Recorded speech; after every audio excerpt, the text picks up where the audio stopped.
하나님의 말씀은 사무엘하 14장 18절에서 24절의 말씀입니다. 왕이 그 여인에게 대답하여 이르되 내가 내게 묻는 것을 숨기지 말라. 여인이 가로되 내 주 왕은 말씀하옵소서. 왕이 가로되 이 모든 일에 요압이 너와 함께 하였느냐. 여인이 대답하여 가로되 내 주 왕이 사심을 가리켜 맹세하옵나니 무릇 내 주 왕의 말씀을 좌로나 우로나 옮길 자가 없으리이다. 왕의 종 요압이 내게 명하였고 저가 이 모든 말을 왕의 계집종의 입에 넣어 주었사오니 이는 왕의 종 요압이 이 일의 형편을 변하려 하여 이렇게 함이니이다.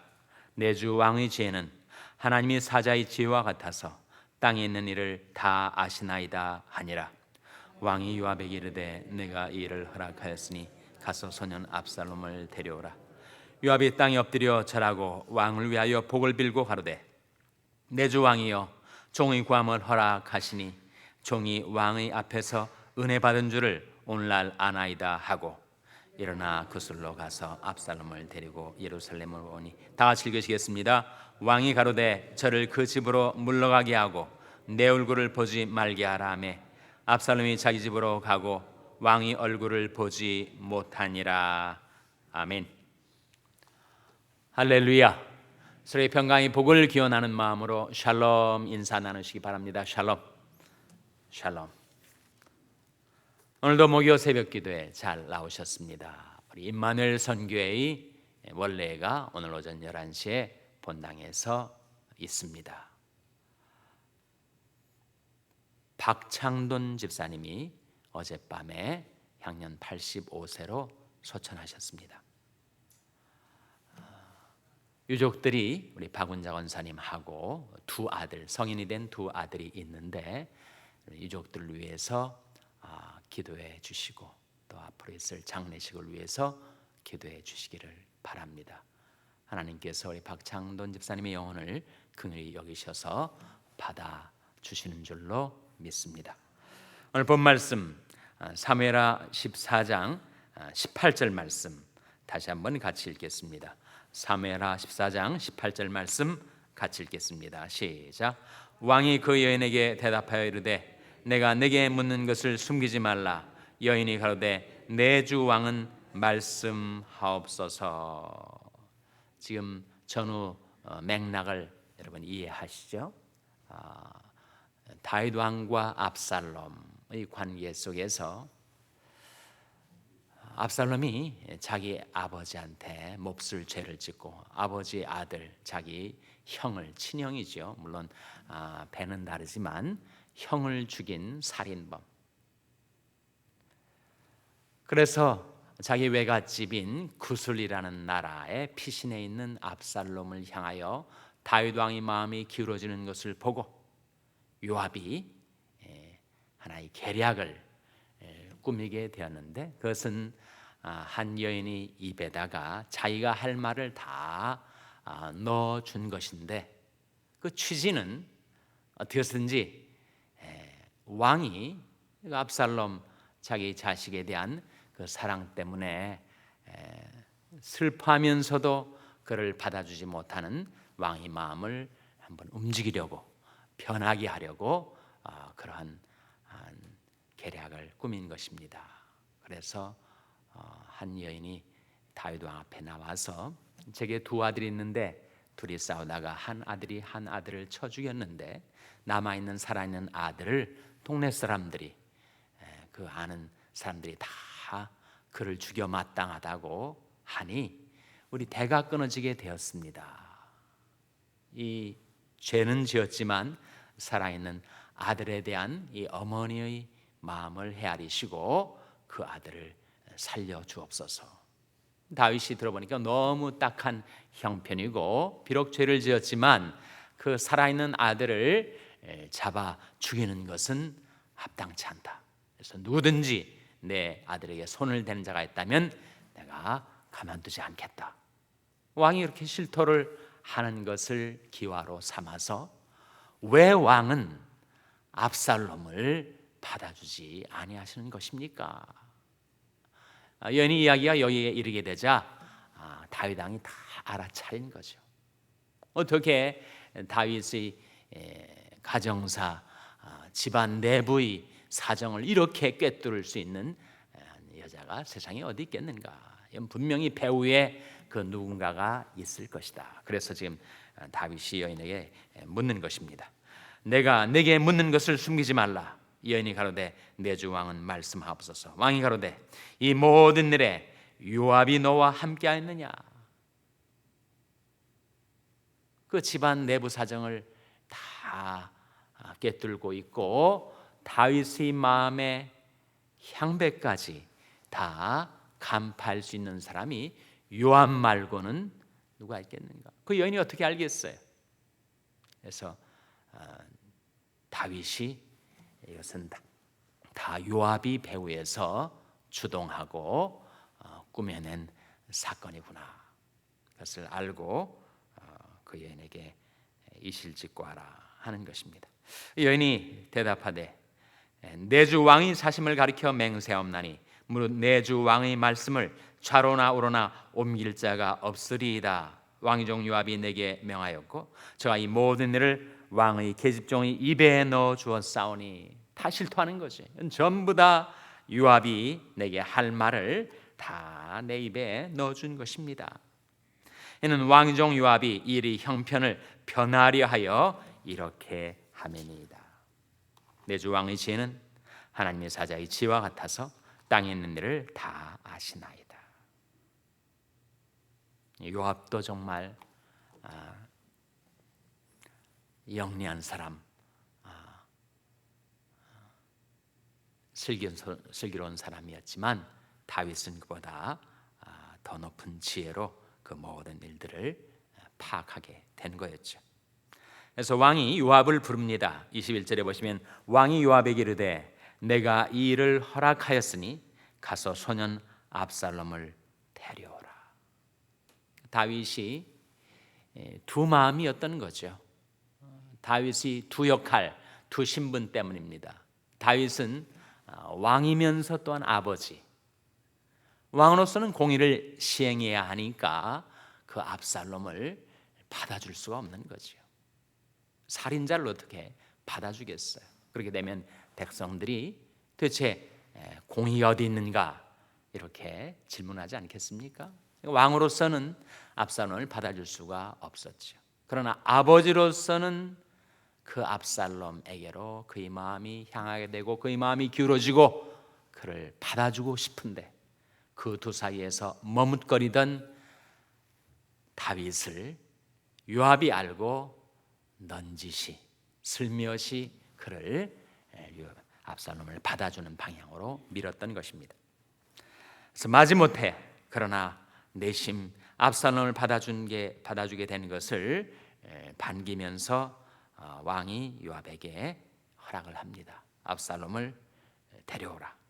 그때 요압이 반응이 22절에 나오는데 요압이 땅에 엎드려 절하고 왕을 위하여 복을 빌고 가로되 내 주 왕이여 종의 구함을 허락하시니 종이 왕 앞에서 은혜 받은 줄을 오늘날 아나이다.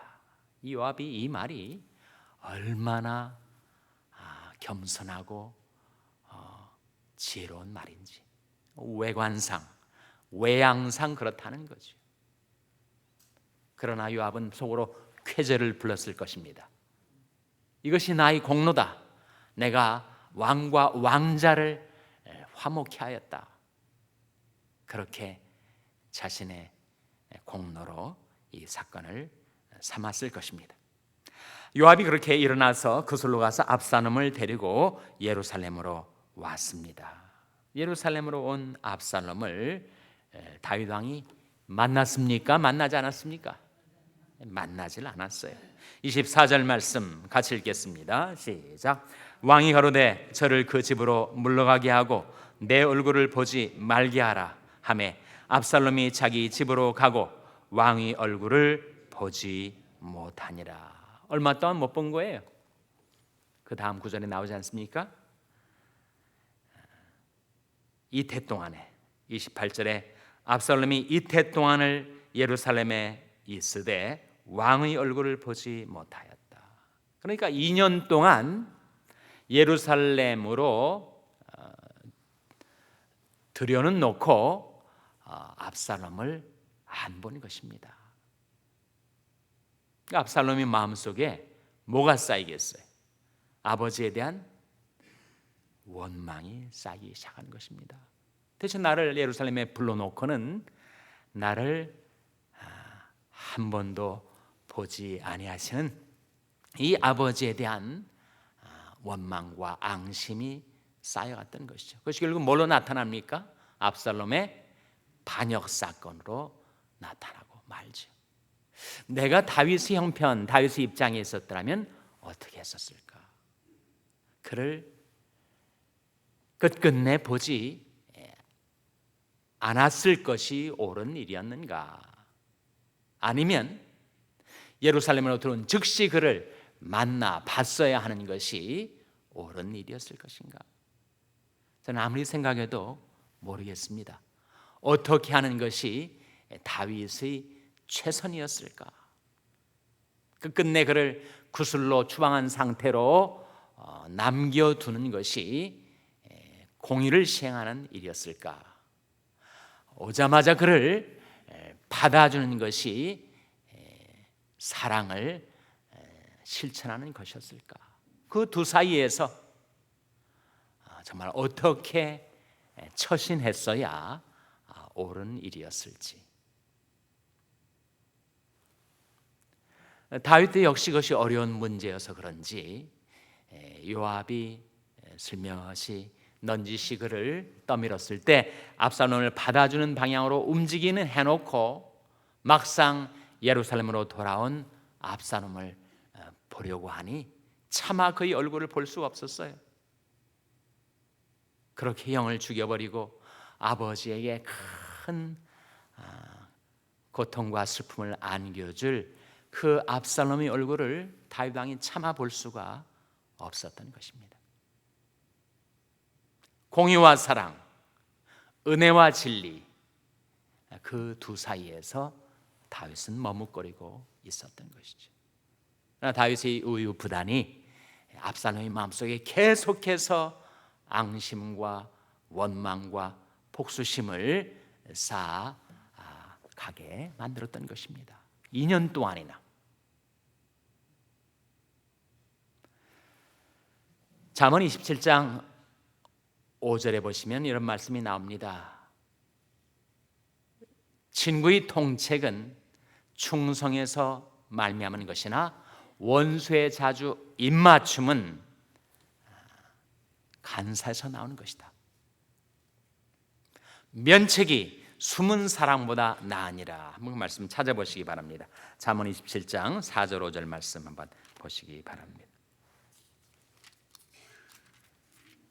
구약성경 939면 잠언 27장 5절 6절 말씀. 구약성경 939면 잠언 27장 5절 6절 말씀 찾으셨습니까? 같이 읽겠습니다. 시작. 면책은 숨은 사랑보다 나으니라.